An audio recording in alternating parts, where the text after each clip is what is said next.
Hey everybody, this is Captain Frugal reporting for duty, giving you my weekly comic book review. So sit back and enjoy.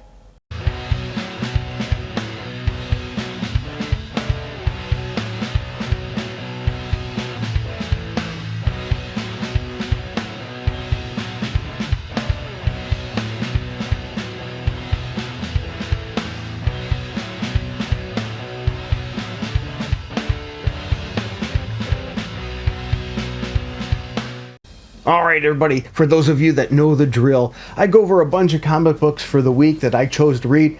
Now I didn't have time to read everything, so if I missed something you think I should have read, let me know in the comments below. Also, you may disagree with me on some of my choices. If that's the case, that's alright. Let me know below. Let's just try to keep it civil. My goal is to bring back the old schoolyard days, you know, where we would be in discussing what hero could beat who or what comic book was good and not. And I come armed with my trusty notes, so you'll hear the paper rattle because I do it a little bit old school. I do my grading on a scale of 0 through 10, 7 being average as a 70%. So I'm using schoolyard grading. But that's not all. I also use the League of Comics Geeks to give you other people's views as well as a brief overview of the comic book as well. So let's jump right in. Well, welcome back to everybody that's been checking out these videos, and welcome to everybody that's new. The channel has been continuing to get growth, and I appreciate that. What I really appreciate is all the wonderful comments that I've been getting below. People sharing their thoughts on books. Sometimes positive, sometimes they're negative, but you know what, ultimately the great part about it is we're having those comic book discussions, so I love having those. So let's dive in, shall we? The first issue I want to talk about is the Ultimates number 3. 506 out of 521 liked it with the 4.4 average rating on League of Comics Geeks. Man, a lot of people are picking up this book. You know what, I gave it a strong 7.9, so not as high as they gave it, but I definitely gave it a high score. The writer is Denz Camp, and artist is Juan Fergari. Once again, anybody knows me knows that I butcher names is not intentional. It says, introducing the She-Hulk, the ultimate search for a means of destroying the Maker's most powerful pawn, the Hulk. In the process, they uncover an army of Hulks. Yeah, a whole army hidden away in the world. But boy, are these some weirdos and things like that. I mean, you know, I say weirdo, I mean, they can't help it. They've been mutated and things like that. This book has good art. This is really good story building, by the way. Here are my notes. And I think this series continues to have great characterization. I know there's only 3 issues in, but I'm telling you, this is probably definitely on the top of the heap of Marvel books to buy, in my opinion. If you're an Avengers fan or you just want something different, I would check this one out. Now, this next issue I want to talk about, I didn't know this was coming out until I actually seen it on the shelf. And that's Iron Fist, 50th Anniversary Special number 1. If anybody knows me now and knows me from a long amount of years, that I am an Iron Fist fan. Definitely. And so this one, it surprised me when it came out, but I was a little scared because, you know, Marvel's been doing Danny Rand dirty. They really have over the last few years, doing anything especially to try to replace him because they did such a bad job of making him connect with people for the Netflix series. They tried to replace him. Well, anyway, 41 out of 51 like this with a 3.6 average rating, which I don't think is too bad of a showing for Iron Fist, considering he's not exactly the most popular character. Now, the issue with this is it has many different stories, so it has a lot of different writers and a lot of different artwork.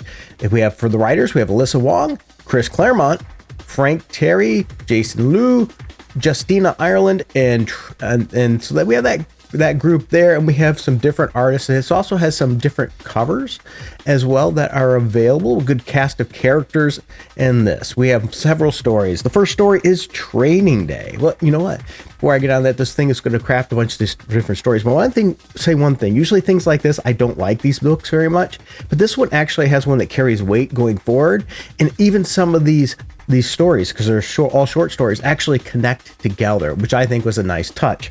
The first one is Training Day. The first story is great, in my opinion. Great art, good characterization. And this issue shows why Danny Rand needs to be the Iron Fist. He's training with Wolverine, being blinded, preparing to fight Sabretooth. I think that was great, and that's one of the reasons that led to my score. Now, I'm not going to give you my score on this issue like I usually do up front.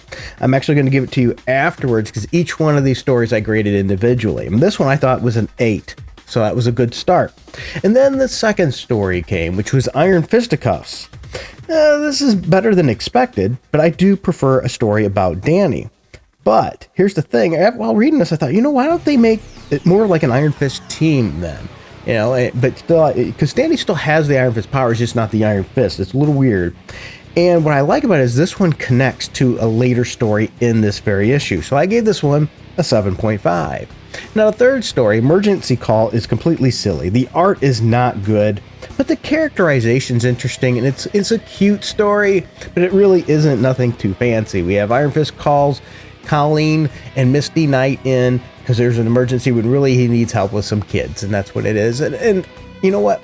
I understand we got to get these characters in, because if you're going to do a book celebrating 50 years of a character, you can't leave out their back history. And Colleen and Misty have a huge back history. And another thing I like about this series, this issue, is they even bring Hogarth back, Darren Hogarth, which was great. But anyway, with this story, it wasn't that good of a story. I gave it a 7, but it was cute. The next one, the fourth story, was Heroes for Hire. It was a funny little blurb, really, is all it was. But it makes me really miss the Heroes for Hire days. They're shooting an advertisement. So I gave this one a 7. The next one, Happy Birthday, Danny. Yeah, Happy Birthday, Danny. Good characterization in this issue. Makes me really remember that I think we need more Luke Cage and Danny Rand stories. These two together is just a buddy cop kind of thing in a way that is just always good if written well. And this is a group that should be used, I think, more often. When Marvel's always pushing this diversity woke crap and everything, why not, instead of spreading, hate and anger, show that people of different backgrounds can be fine together and get along and actually enjoy each other? Because those two are great buddies. I really like that. I really think that's good. And this is the one where we get their old buddy back, Darren Hogarth, in this issue too. Question is, will Marvel actually, continue to go through that? Because, boy, they really did some stuff in this one here. And I do have a little bit of a soapbox rant, too, that I want to do. And then we have Danny Rand. Long live Danny Rand. And this one adds the continuation of the Iron Fist story, and is really, I think, the meat of it, and what's going to continue the Iron Fist story. And this is also gets into the third story of why this character, Shocker, was hired to stall and take away some of the Iron Fist family, with the new Iron Fist and Pie, or whatever her name is off the top of my head, which is a cool character, by the way, to just, take them away for a little while because they wanted to get the Danny Rand. And this is going to spur off a new story. Now, my soapbox, what I don't like is this is one of those that uses that stupid QR code crap. Yep. And you need to see what happens at the end of this. It makes sense, but it's hidden behind a QR code. Now, not really hidden, because you can use the QR code thing. But who wants this QR code crap? What is the point of it? It was stupid. Marvel, stop with this QR code crap. And I looked at it. I'm not the only one. I looked at League of Comics Geeks, and in the comments section, it was time and time again. People were like, this QR code thing is stupid. Don't do it. I see people that said, this ruined it for me. I'm not going to continue getting it because of this QR stuff.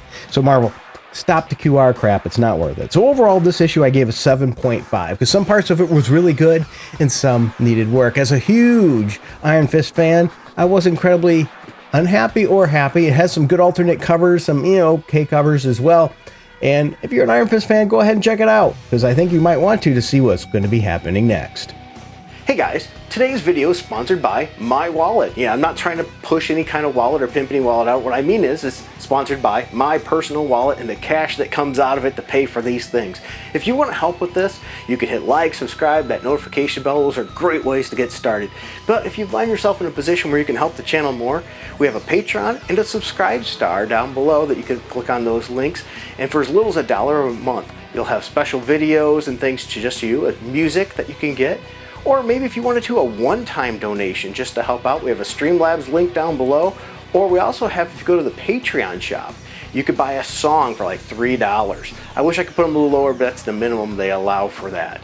So there's lots of options. Sometimes you might even see an Amazon link. If you want to buy anything through Amazon, click on my link first, then go through there. That'll give me a couple pennies, possibly that way too as well. So there's lots of ways you can help out the channel, because without you, it would not be possible. So thank you everybody, and let's get back to the video.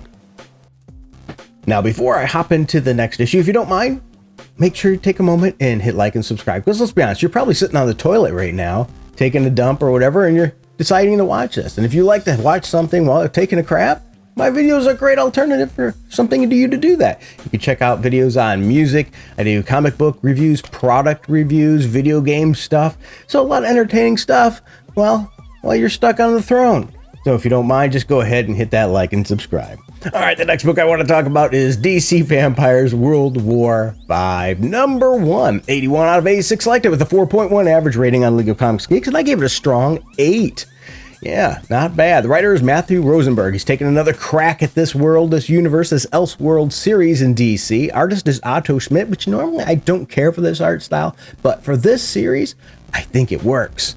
So anyway, it says the best-selling world of DC versus vampires returns with a brand new Elseworld series. It's the dead of winter. And any hope for a fragile truce between Green Arrow's-led human heroes and Vampire Queen Barbara Gordon's army has been dashed by none other than Damian Wayne, yes, and his guerrilla vampire fighters, yep.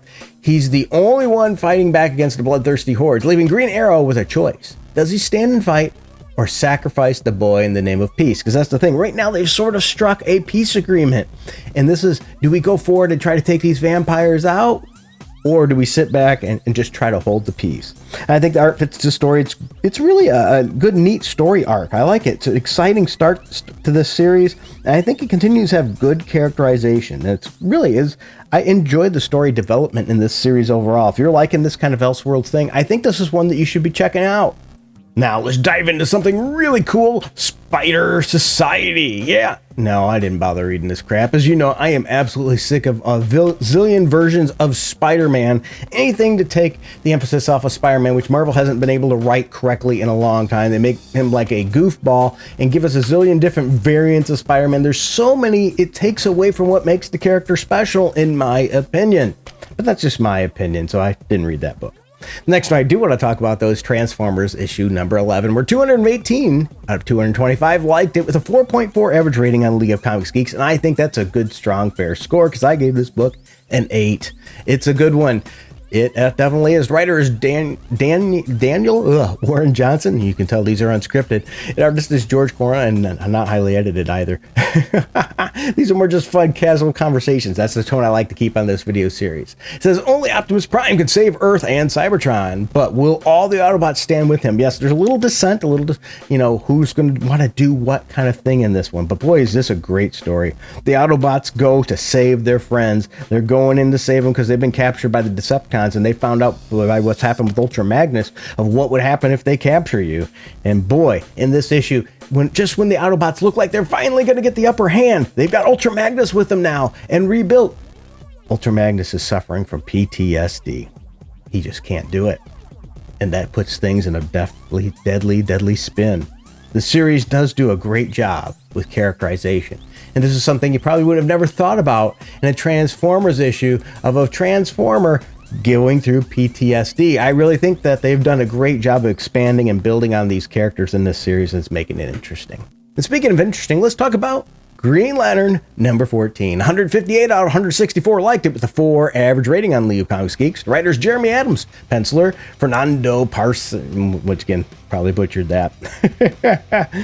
And anyway, it says, how far will Hal Jordan go to escape the clutches of Amanda Waller? He's breaking out and he's grabbing weapons left and right because he's got an uncharged power ring on him.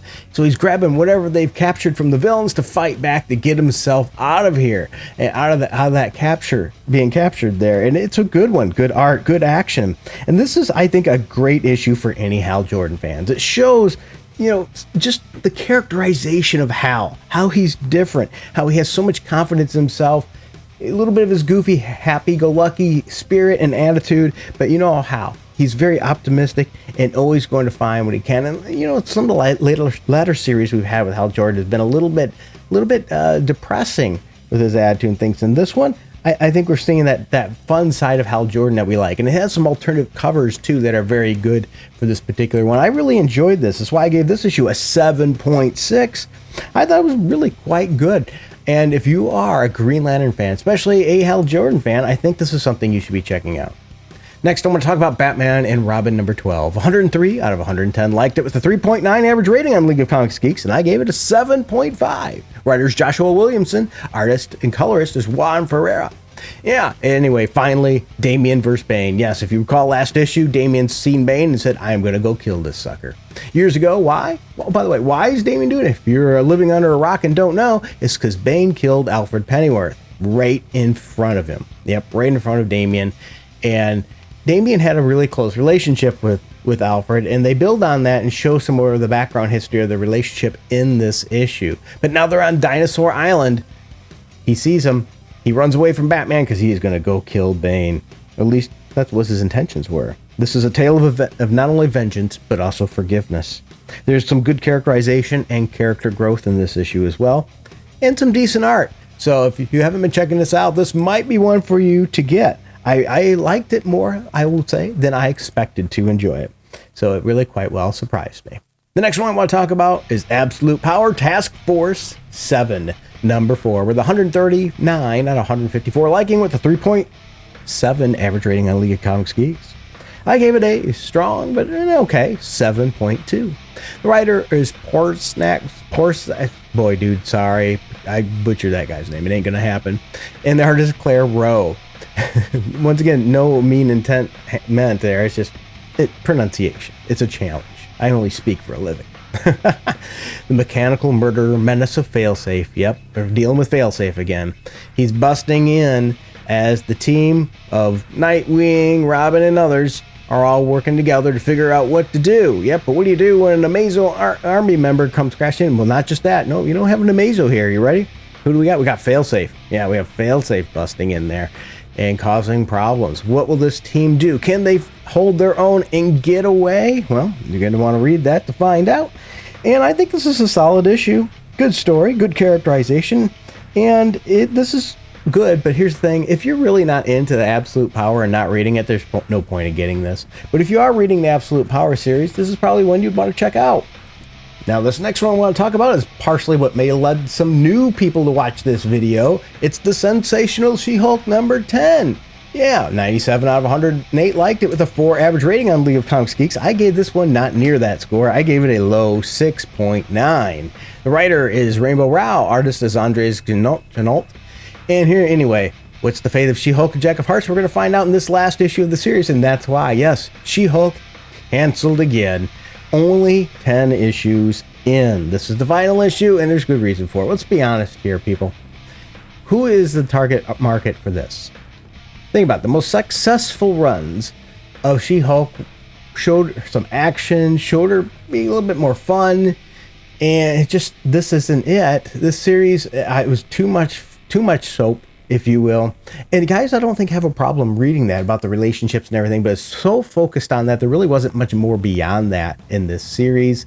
It really lacked punch, if you will. The art was never enough either to carry the series. She-Hulk is a challenging character, I think, to write, being able to break the fourth wall, being goofy, and yet I think that they lacked what the traditional audience wants. So this book really lacked a lot of action. It really did.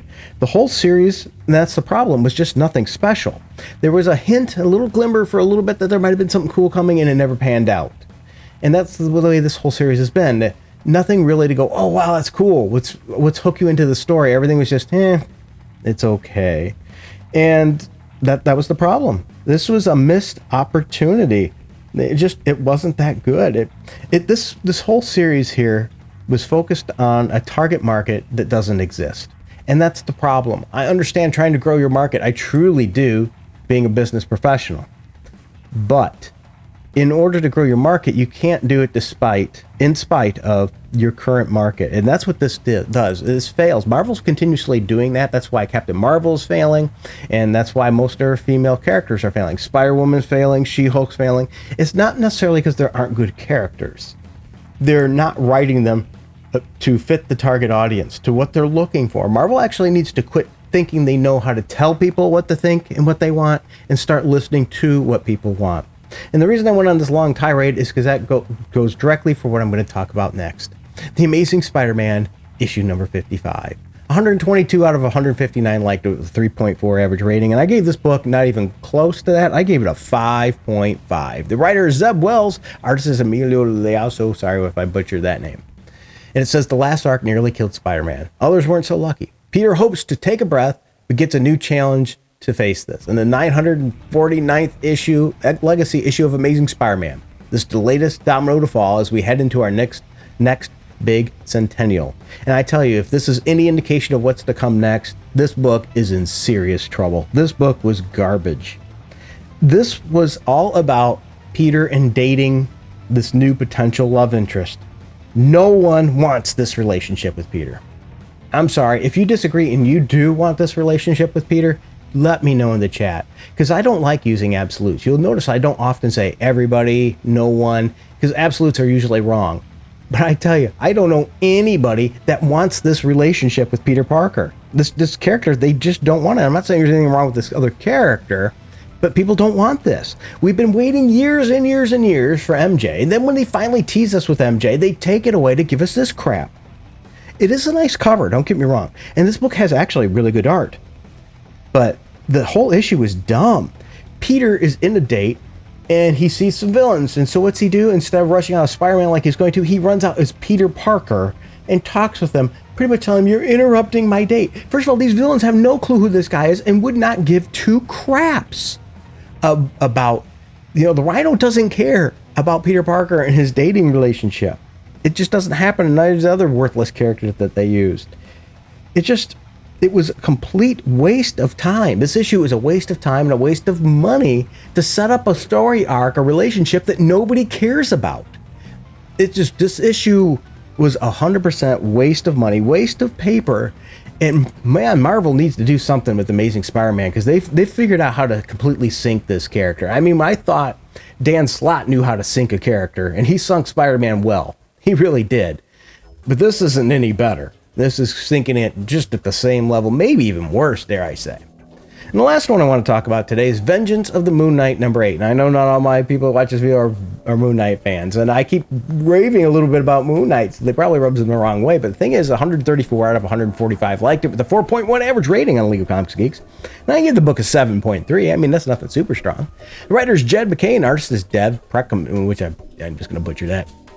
Anyway, it says the end of the Midnight Mission with a question mark. Joined once again by guest artists, which did pretty good, I might add, continuing this series of Moon Knight. We have Moon Knight coming back, yep, because he's brought back from the dead, which is great. He comes back to the Midnight Mission, gets connected with the cast. I think that's one of the interesting things about this series is the cast of characters around Moon Knight. They're interesting characters. This book has decent art, has a pretty good cast, and that's why I think I like this book so much. And here's the thing, though, it has an interesting twist at the end of this. Yeah, there's definitely an interesting twist making me want to see what's going to happen next. And that's what comic books need to do. They need to have a storyline with some kind of twist or something to hook you to go, oh, I need to read that next issue. That's why I said those other books that I've been talking about earlier, like She-Hulk failed. There was never any real twist there or anything to make you go, oh, I need to read the next one. But one thing I was disappointed about is the cover of this. Great cover, by the way. But the standard cover is completely misleading. It has nothing to do with any of that at all that's on the cover. So overall, not a bad issue. If you're a Moon Knight fan, continue to get it. If you're not, I don't see you wanting this series. But if Moon Knight fans, check it out and continue to support it. I think he deserves it. And there we go. I know I rattled on a lot today. I hope you enjoyed this video. Like, subscribe, all that stuff, But really, if anything, let's have a fun chat down below. That's the point of these, is building that community. And also take a moment to thank these people here, because I truly mean it, and I say it every time because I truly do mean this. Without these people, this channel would not be possible. It's them, their continual support of this channel. So thank them all. Check out some other comic book reviewers out there too. Not just mine. I love it that you appreciate my views, but there are a lot of other ones. Sometimes that run counter to mine, and maybe you'll appreciate their view more, and that's perfectly fine. Until next time, everybody, keep it frugal.